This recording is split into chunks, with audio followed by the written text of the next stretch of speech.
implementasi Pancasila dan kasus korupsi yang terjadi di Indonesia. Lewat itu Bu. Lewat Bu, Sulaiman. Jangan ibu.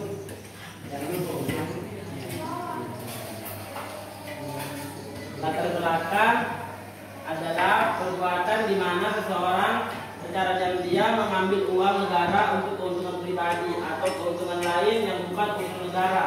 Jika hal ini terjadi makin banyak, maka akan sangat mempengaruhi negara dan akan mengganggu negara dalam bidang ekonominya.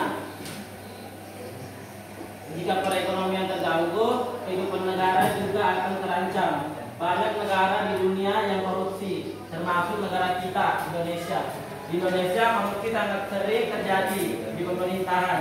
Hal ini terjadi karena banyak faktor. Salah satunya adalah kepercayaan pejabat yang lemah. Pejabat tersebut harus memiliki keyakinan yang kuat agar tidak mudah terombang-ambing oleh sesuatu yang menggiurkan. Meski KPK diciptakan untuk memberantas korupsi, namun tidak cukup untuk memberantas korupsi di Indonesia. Pemerintah perlu lebih tegas terhadap yaitu menciptakan dan mewujudkan negara Indonesia. Seperti yang dijelaskan, korupsi adalah salah satu penipuan yang paling umum di Indonesia. Tindakan tersebut tidak hanya melanggar peraturan negara, tetapi juga melanggar ideologi dan prinsip Pancasila. Dengan menyimpang dari tindakan terhadap Pancasila, ia akan menyebabkan cita yang didambakan oleh negara dan yang lama-kelamaan akan hancur. Oleh karena itu, ada hal penting dalam tindakan pidana korupsi terhadap Pancasila, bahwa dengan melakukan tindakan pidana korupsi kita dapat menghancurkan Pancasila yang dilakukan oleh para pendiri bangsa kita. Rumusan masalah. Dan apa arti Pancasila sebagai dasar negara? B. Bagaimana kondisi korupsi yang terjadi di Indonesia? C. Bagaimana implementasi Pancasila dalam menghadapi korupsi? Tujuan: 1. Menanamkan rasa anti korupsi sejak dini kepada generasi muda. 2. Meminimalkan pelanggaran dalam kehidupan bernegara seperti korupsi. 3. Memberantas korupsi dengan tetap menjunjung tinggi hak asasi manusia. 4. Membangun Indonesia yang lebih adil, sejahtera dan maju. Manfaat: 1. Untuk mencapai tujuan cita-cita bangsa. 2. Pancasila akan pemersatu kesatuan bangsa Indonesia. 3. Pancasila menjadi alat pertahanan dirinya bangsa Indonesia. Pembahasan. Pembahasan. Yang pertama, arti penting Pancasila. Pancasila lahir pada tanggal 1 Juni 1945 yang ditandai oleh pidato yang dilakukan oleh Presiden Soekarno. Pancasila merupakan pandangan hidup bangsa yang memiliki fungsi utama sebagai dasar negara Indonesia. Pancasila juga dasar merupakan pemberi arah bagi masa depan bangsa. Pancasila dirumuskan dalam sidang pertama BPUPKI yang dilaksanakan pada tanggal 20 Mei hingga 1 Juni 1945. Lalu disahkan pada sidang BPUPKI tanggal 18 Agustus 1945. Pada sidang tersebut disetujui bahwa Pancasila dicantumkan dalam Undang-Undang Dasar 1945 sebagai dasar negara Indonesia yang sah. Dalam sidang tersebut, pembahasan berkaitan dengan dasar negara Indonesia. Pancasila digunakan dalam mengatur pemerintahan negara dan pelanggaran negara. Arti penting Pancasila, dasar negara berarti Pancasila dijadikan pedoman dalam bertingkah laku dalam kehidupan masyarakat, berbangsa dan bernegara. Sebagai dasar negara, Pancasila menjadi dasar atas seluruh pasal-pasal yang terdapat pada Undang-Undang Dasar 1945. Lambang Pancasila adalah burung garuda yang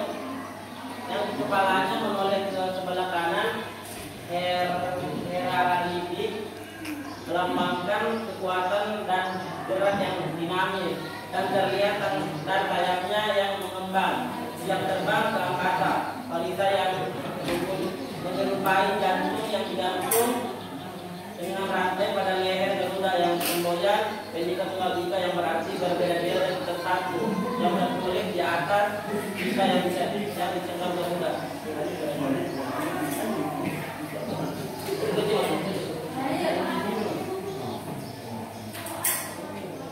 Besar Bahasa Indonesia KBBI adalah penyelewengan atau penyalahgunaan uang negara, perusahaan, organisasi, yayasan dan DSB. Dan sebagai berikut, untuk keuntungan pribadi untuk orang lain, faktor utamanya adalah faktor ekonomi, seperti maksud tadi pendapatan yang tak cukup memenuhi kehidupan sehari-hari adalah hal yang remeh. Tetapi sebenarnya korupsi merupakan perilaku yang sangat menyimpang diri dari segi norma maupun moral, sehingga masih banyak kemiskinan yang ada di Indonesia saat ini hingga saat ini. Berdasarkan data Komisi Pemberantasan Korupsi, ada 1.260 kasus korupsi yang terjadi sepanjang 2004 hingga 3 Januari 2022. Sangat memprihatinkan bagi masyarakat Indonesia, dan kasus korupsi paling terbesar di Indonesia adalah Surya Damadi dengan kerugian mencapai 78 triliun. Dampak korupsi pada perekonomian yaitu meningkatkan kemiskinan absolut dan dampak pada ketimpangan yaitu munculnya kemiskinan relatif. Banyak sekali kasus korupsi yang terjadi yang terus-menerus meningkat di Indonesia saat ini. Timbulnya dampak dari korupsi yang membuat masyarakat bawah semakin menderita. Banyak cara mengatasi masalah korupsi di negeri ini, di Indonesia ini, dengan penguatan Badan Komisi Pemberantasan Korupsi KPK. Penyelidikan Pancasila digunakan untuk mengatur pemerintahan negara dan ketatanegaraan. Pancasila jadikan pedoman dalam bertindak dalam kehidupan. Sudah selesai Bang Ariel? Oke, kasih aplaus dulu buat Ariel. Keren. Ariel boleh tanya Ariel, sehubungan dengan apa yang kamu tulis ya? Kamu nulis tadi kan sehubungan dengan pendidikan Pancasila dengan korupsi di Indonesia. Kira-kira gimana nih Ariel? Maksudnya itu koruptornya harus berpancasila gitu atau bagaimana kira-kira?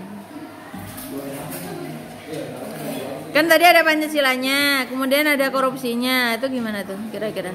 Maksudnya Ari, coba luruskan dulu dengan apa maksud dari tulisan Bang Aril.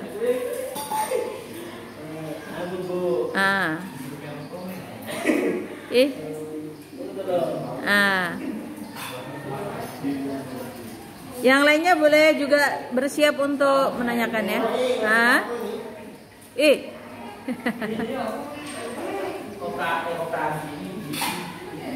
Korupsi itu harus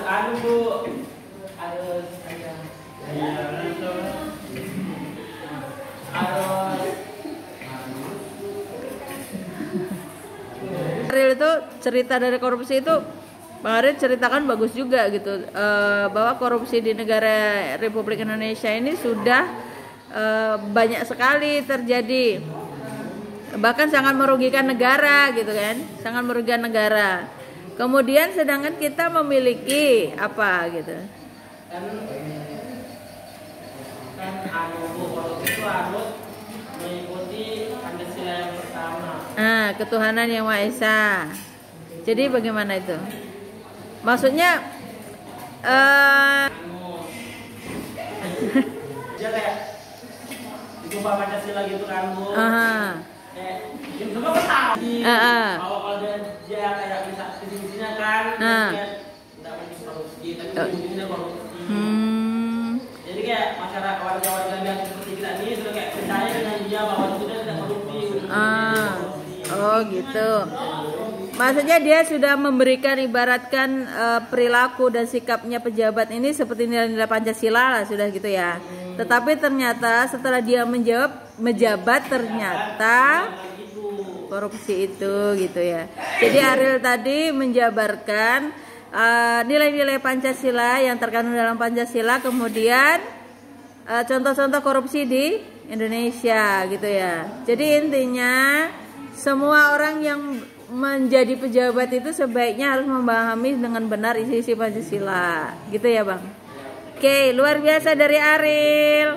Kasih aplaus lagi dong. Ya, Ariel luar biasa. Ada lagi? Ada pernyataan? Hah? Waktu masih cukup. Masih ada 2 menit lah. Oke, coba. Silakan. 2 menit. Ya. Implementasi di Indonesia kan dapat dilakukan dalam berbagai bidang seperti ekonomi, sosial, politik, dan pemerintahan. Coba berikan satu contoh implementasi dalam bidang ekonomi. Ya. Implementasi dalam bidang ekonomi.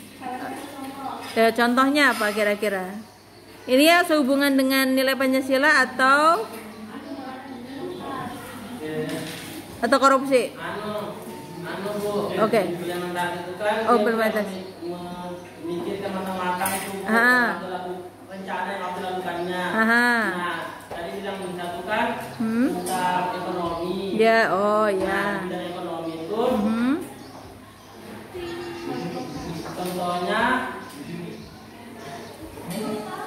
mendukung produk lokal. Oke, good, keren. Dan bekerjasama dengan ekspor dan impor. Oke. Kan kita mengekspor barang kan di sini kan kayak minyak tuh. Nah, kita ekspor minyak ke luar sana. Yang dari luar sana tuh impor barang ke sini kayak impor gitu. Oke, jadi pertukaran ya, tukar barang gitu ya. Oke. Jadi barter gitu ya, barter. Oke, jadi gimana Neng gimana bisa ya? Jadi implementasi sehubungan dengan yang di bidang ekonomi, kata Ariel tadi, mencintai produk dalam negeri, kemudian adanya impor dan ekspor dari dalam negeri maupun ke luar negeri, dan barter antara negara lain dengan negara kita gitu ya. Oke, terima kasih luar biasa. Kasih aplaus lagi. Oke, waktunya cukup 20 menit. Terima kasih. Ariel tutup dulu, Ril. Waalaikumsalam warahmatullahi wabarakatuh.